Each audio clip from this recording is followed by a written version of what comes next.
Magandang gabi mga kapuso. Kahit wala pa sa loob ng Philippine Area of Responsibility ang minomonitor nating low pressure area, masamang panahon na ang nararanasan sa ilang bahagi ng bansa. Sa Oriental Mindoro, nagdulot ng matinding pagbaha ang malakas na buhos ng ulan. Pinasok ng tubig ang ilang bahay at nagmistulang ilog ang ilang sakahan at kalsada. May ilang lugar pa nga raw na abot bewang ang baha. Malakas na hangin at ulan din ang naranasan sa Daet, Camarines Norte. Pero mga kapuso, ang mga pag-ulan ho na yan ay hindi po epekto ng LPA kundi ng shear line na umaabot ngayon sa Southern Luzon.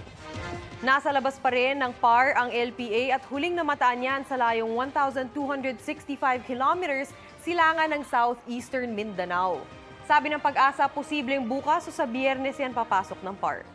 Hindi pa rin inaalis ang tsansa nitong maging bagyo at inaasahang lalapit o di kaya ay dadaan yan sa Eastern Visayas o kaya sa may Mindanao ngayong weekend. Sa ngayon, wala pa naman itong direktang epekto sa bansa. Pero bukod ho sa shear line na nagpapaulan sa ilang bahagi ng bansa, patuloy rin ang pag-iral ng amihan sa Northern at Central Luzon. Dahil sa amihan, nananatiling maalon at mapanganib maglayag sa ilang baybayin ng Luzon at Visayas, mga kapuso. Base ho sa datos ng Metro Weather, uulanin bukas ang ilang bahagi pa rin ng Mindoro provinces. Malalakas na ulan ang inaasahan dyan kaya maging handa po sa pagbaha o landslide. Posible rin ang ulan sa ilang lugar sa may Cagayan, Isabela, Aurora, Quezon, pati ho sa Bicol Region. Sa mga taga-Visayas naman, may pag-ulan rin ho sa may Leyte at Samar provinces, pati ho sa ilang bahagi ng Cebu at Bohol, Negros provinces at Aklan. May malalakas na ulan din kaya doble ingat ang mga residente ho dyan. Halos buong Mindanao naman ang uulanin bukas lalo na sa hapon. Kabilang dyan ay ang Zamboanga Peninsula, Barm, Soc-Sargen, Davao Region at Caraga. May heavy to intense rains kaya maging handa rin sa banta ng baha o landslide, mga kapuso.